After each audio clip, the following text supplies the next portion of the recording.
बहुत अच्छा भाई साहब ने विषय लिया है। मैं वैसे साइंस स्टूडेंट रहा हूँ, मुझे ज़्यादा ग्रंथ पढ़ने का मौका नहीं मिला, लेकिन ये जो कोरोना काल आया तो एक ही जगह पर बंद हो गए, तो मुझे 11-12 टीका करके ये गीता पढ़ने का मौका मिला। और पिछले वर्ष हमारे संगठन ने कहा कि यम और निजम के ऊपर सभी को समझाया जाए।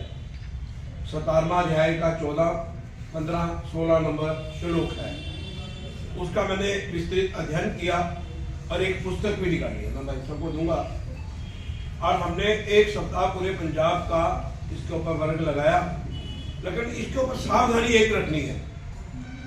ध्यान रखना कि ये जो भगवान राम का मंदिर 500 साल के बाद बना, ऋषि मुनियों की तपस्या के बाद बना है, ये कहीं दोबारा गड़बड़ ना हो जाए।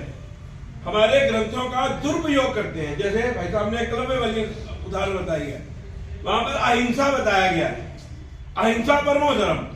लेकिन भगवान कृष्ण ने कहीं नहीं कहा कि तुम हमारे ऊपर जुल्म करते रहो और हम उसका सहन करते रहे। भगवान कृष्ण ने 100 गलतियां करने के बाद भारी सभा के बीच में सुदर्शन चक्कर उठा करके उसका सर कलम कर दिया। एक ही नारी का चीरहरण करने का प्रयास किया गया। कुरुक्षेत्र के मैदान के बीच में वही भीष्म पितामह, उस भीष्म पितामह को सबसे ज्यादा कष्ट उसको मिले। क्यों? उन्होंने उसको देखा था, उसके ऊपर जुल्म होते हुए देखा था, क्योंकि वो ही सबसे शक्तिशाली था। वो अगर वो चाहता, और हम क्या कहते हैं, हम किसी को अपने साथ बांध लेते हैं, नहीं ये मेरा मित्र है, ये मेरा भाई है। भाई कोई भाई नहीं है, कोई मित्र नहीं है। अगर सामने कोई अबला नारी, उसका चीर हनन हो रहा है, उसके ऊपर जुल्म हो रहे हैं, कोई किसी तरीके का भी जुल्म हो रहा है, यही भागवत गीता के बीच में, यम और निजम के बीच में अहिंसा को भी बताया गया कि, और ये कर्ण कितना दानवीर था ना, लेकिन कर्ण को ने पूछा कि भाई इसका क्यों हाल इतना हुआ है। कहते उसने ये कहा था द्रौपदी माता को कि ये 5 पतियों की पत्नी है, तो 6वीं होने में वैसा है, तो उसका दंड मिला उसको। तो इसलिए हमारे समाज के बीच में ये जो यम और नियम, ये जो हमारे ग्रंथ हैं, भाई साहब ने बहुत जोरदार बात करी है। ये जो हम चंद्रयान के ऊपर पहुंचे हैं, भारत किसी भी विदेशी विज्ञानी के बिना पहुंचा है। ये जो अपने बाबा रामदेव जी सारा स्वाभिमान का, स्वदेशी का सारा काम कर रहे हैं, उसी के तहत हुआ है। कोई भी विदेशी वैज्ञानिक हमारे इस नासा में नहीं है। लेकिन अगर हम देखें तो कैसी हमारी बहनें किस प्रकार से वस्त्र डाले हैं, उन्होंने किस प्रकार से मंगलसूत्र डाले हैं, किस प्रकार से भारतीय नारी बनी है, और उन नारियों ने बाद में जाकर के हमारे जो मंदिर हैं वहां पर दर्शन किए। तो कहने का अर्थ यही है कि हमने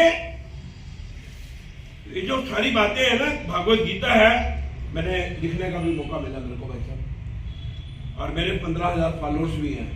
मैं बाबा रामदेव जी के भी वहां हरिद्वार में जाता रहता हूं। तो कहते हैं कि अब ये जो भगवान राम का मंदिर बना है, एक वहां पर यूपी के बीच में एक नौजवान खड़ा हो गया, अभी इनकी सरकार है, ये सरकार है, हमारी सरकार आने दो, दोबारा इस मंदिर को तोड़ करके दिखाएंगे। ये कहा ना, भरे बाजार में कहा उसने।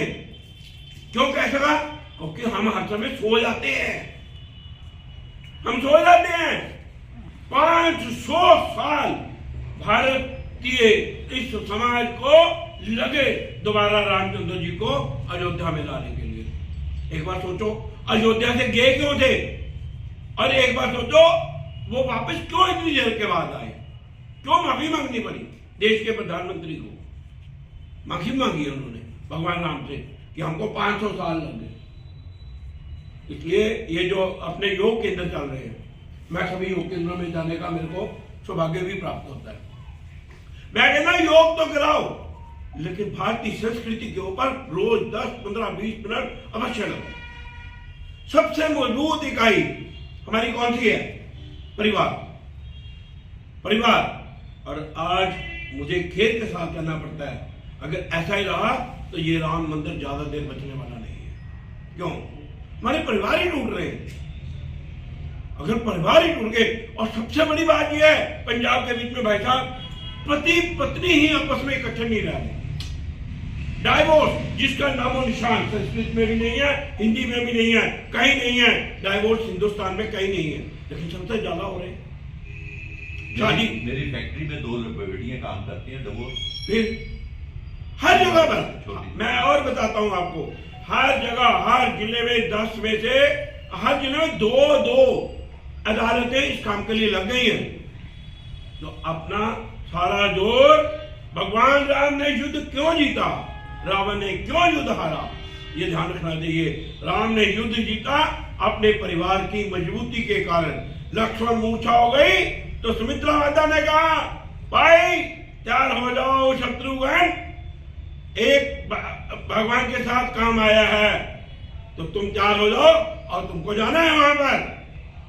तो हमको ऐसा परिवार चाहिए, जूते भरे भाई के खड़ाओं सिर पर रख करके राज करने वाला चाहिए। हमको ये क्या, हर समय लड़ाई हो रही है, हर समय झगड़े हो रहे हैं और कोर्ट के बीच में केस हो रहे हैं, तो ऐसे तो नहीं चलेगा। हमारी पूरी शक्ति लगनी चाहिए उसके लिए, जो आपने कहा है वही है। 6 बिंदु याद रखिए। भजन, सबसे पहले भोजन हमारा अच्छा होना चाहिए। आपने कहा भोजन, 6 भा है, भोजन, भजन, भाषा, भूषा, भवन और भ्रमण। जाओ ना बाबा रामदेव जी के पास जाओ, लगे दोबारा रामचंद्र जी को अयोध्या में लाने के लिए। एक बार सोचो, अयोध्या से गए क्यों थे, और एक बार सोचो वो वापस क्यों इतनी देर के बाद आए, क्यों माफी मांगनी पड़ी देश के प्रधानमंत्री को। माफी मांगी उन्होंने भगवान राम से कि हमको 500 साल लग गए। इसलिए ये जो अपने योग केंद्र चल रहे हैं, मैं सभी योग केंद्रों में जाने का मेरे को सौभाग्य भी प्राप्त होता है। मैं कहना योग तो कराओ, लेकिन भारतीय संस्कृति के ऊपर रोज 10, 15, 20 मिनट अवश्य लगाओ। सबसे मजबूत इकाई हमारी कौन सी है? परिवार। परिवार। और आज मुझे खेद के साथ कहना पड़ता है, अगर ऐसा ही रहा तो ये राम मंदिर ज्यादा देर बचने वाला नहीं है। क्यों? हमारे परिवार ही टूट रहे हैं। अगर परिवार ही टूट गए, और सबसे बड़ी बात यह है पंजाब के बीच में भाई साहब, पति पत्नी ही आपस में इकट्ठे नहीं रह रहे। डाइवोर्स जिसका नामो निशान संस्कृत में भी नहीं है, हिंदी में भी नहीं है, कहीं नहीं है। डाइवोर्स हिंदुस्तान में कहीं नहीं है, लेकिन सबसे ज्यादा हो रहे हैं। शादी मेरी फैक्ट्री में 2 बेटियां काम करती हैं, डिवोर्स फिर हर जगह पर। मैं और बताता हूं आपको, हर जगह, हर जिले में 10 में से हर जिले में 2 अदालतें इस काम के लिए लग गई हैं। तो अपना सारा जोर, भगवान राम ने युद्ध क्यों जीता, रावण ने क्यों युद्ध हारा, ये ध्यान रखना चाहिए। राम ने युद्ध जीता अपने परिवार की मजबूती के कारण। लक्ष्मण मूर्छा हो गई तो सुमित्रा माता ने कहा, भाई तैयार हो जाओ शत्रुघ्न, एक भगवान के साथ काम आया है, तो तुम तैयार हो जाओ और तुमको जाना है वहां पर। तो हमको ऐसा परिवार चाहिए, जूते भरे भाई के खड़ाओं सिर पर रख करके राज करने वाला चाहिए। हमको ये क्या, हर समय लड़ाई हो रही है, हर समय झगड़े हो रहे हैं और कोर्ट के बीच में केस हो रहे हैं, तो ऐसे तो नहीं चलेगा। हमारी पूरी शक्ति लगनी चाहिए उसके लिए, जो आपने कहा है वही है। 6 बिंदु याद रखिए। भजन, सबसे पहले भोजन हमारा अच्छा होना चाहिए। आपने कहा भोजन, 6 भा है, भोजन, भजन, भाषा, भूषा, भवन और भ्रमण। जाओ ना बाबा रामदेव जी के पास जाओ, भ्रमण करने के लिए जाओ। कैसे हम काम कर रहे हैं, दिन रात लगे हुए हैं, दिन रात लगे। और अच्छे अच्छे स्थानों पर जाओ, दुर्गाना मंदिर जाओ, गोल्डन टेम्पल जाओ, ये जो फतेहगढ़ साहब, उन बच्चों के पास जाओ, गुरुद्वारे में जाओ जहां पर बच्चे शहीद हो गए, 8-9 साल के बच्चे शहीद हो गए धर्म की खातिर। आज क्या हो रहा है, धर्म परिवर्तन हो रहा है, तो कैसे बचेगा? हमको क्या करना है, हमको वो गीत गाना है जो बाबा रामदेव जी गाते हैं। क्या गाते हैं?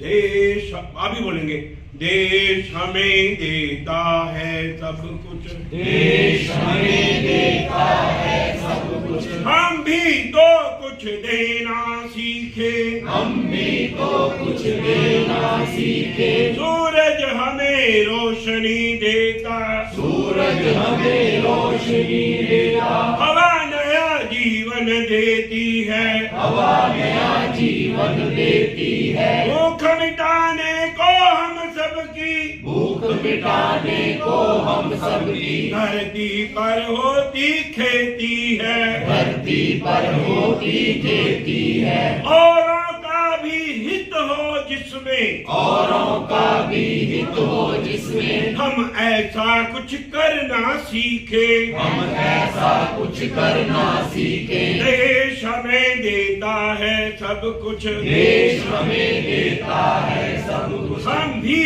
तो कुछ देना सीखे। हम भी तो कुछ देना सीखे। इसका पूरा गीत जब आप सुनोगे केवल अपने मन में ये भाव होना चाहिए, मुझे जीना है तो केवल दूसरों के लिए जीना है। रामायण का सार ही यही है, मेरे पीछे पीछे बोलेंगे परहित, बोलिए परहित, सम धर्म नहीं भाई पर पीड़ा सम नहीं अधमाई। परहित, दूसरों का भला करने के समान कोई धर्म नहीं है और दूसरे को कष्ट देने से बड़ा कोई पाप नहीं है। के लिए प्रतिदिन कम से कम 1 घंटा समाज हित के लिए। मैं एक प्रश्न पूछता हूँ आपसे, गुस्सा तो नहीं करोगे ना? कोई ऐसा भाई है, बंधु है, बहन है जो सुबह उठ करके अपने बुजुर्गों के पैर हाथ लगाते हैं? 1 2 तो क्या है, हम कैसे लगाते हैं? कोई बता सकता है कैसे लगाते हैं? कुछ नहीं करोगे जब तक हम ठीक ढंग से पैरी बना नहीं करते हैं। ये संत लोग पैंट क्यों नहीं डालते? ये क्यों सर्दियों के बीच में ही धोती डालते? ये जो वेश है हमारा, उसका बहुत भारी प्रभाव पड़ता है। और ठीक ढंग से चरण वंदना करना करते नहीं है। दाची पैरी पे वो भी कहती है अलावा आधे भी चीज ये इससे ऊपर कुछ नहीं है। ये खत्म हो गया। अभी 1 2 3 का 4 मैंने डाइवोर्स के केस वापस करवाए हैं। मैंने कहा, एक माता कहती, मैं कहा बेटा क्या है, क्यों तुम इससे झगड़ती रहती हो? कुछ मुंह आई है? क्यों है? गोल्डन की कैंडल किया, एक पैरी बन गई मेरे। हिमाचल से है कोई बहन? हिमाचल वाले 1 2 3 बार प्रणाम करते हैं ना? मैं कहा और तेरे गले पवे अच्छे कपड़े पा के हैं? वो कुड़ी चंगी सी बेचारी, मैं कहा अपनी अच्छाई नहीं छोड़ी। उसने जाकर के फिर वही, मैंने लंबी कहानी है, वो इतना टाइम ही नहीं मेरे पास भी, आपके पास भी नहीं है, कहानी सुनाई। वो लड़की बहुत अच्छी थी, बहुत अच्छे माता पिता की संस्कारी थे। इस अपनी बहू को, अपनी बेटी को अपने गले से लगा लो, सीने से लगा लो, तो सारा निपटारा हो जाएगा। नहीं तो तुम जिंदगी भर पछताओगी। एक बार फिर भी गले से लगाया और माता कहती, वाह आज तो आनंद आ गया, जीवन का आनंद। यही है, अगर ये राम राज्य हमको लाया है, राम राज्य स्थापित हो गया है, घर घर के बीच में राम को बुलाने का एक ही तरीका है, वो है श्रद्धा, प्रेम और विश्वास। 3 बातें याद रखिए, श्रद्धा, प्रेम, विश्वास के बिना राम आपके घर में नहीं आएंगे। और केवल बिल्ली के घर में इसीलिए आए थे, राम आएंगे, राम आएंगे। और भगवान राम ने भी वो झूठे बेर भगवान उस बिल्ली के खाए। कह दिया उसने कि मैं वर्षों से, वनों से वो बेर इकट्ठी कर करके चख चख के मीठे बेर आपके लिए रखे। झूठ ही बोला उसने, भगवान राम ने वही बेर खाए।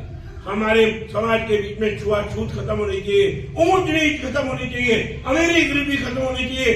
भारत अब पूरी विश्व शक्ति बनने जा रहा है, पूरी विश्व शक्ति बनने जा रहा है। और 1000 वर्ष भारतवर्ष का राज, भारतीयों का राज पूरी दुनिया के ऊपर है। और हम सब उसके दबाव में भारत माता की जय जयकार होगी और सबने बोलना जय बजरंगी जय हनुमान। बोलिए जय बजरंगी जय हनुमान, वंदे मातरम जय श्री राम। बोलिए जय बजरंगी जय हनुमान, वंदे मातरम जय श्री राम। भारत माता की जय। बहुत अच्छा आनंद आया।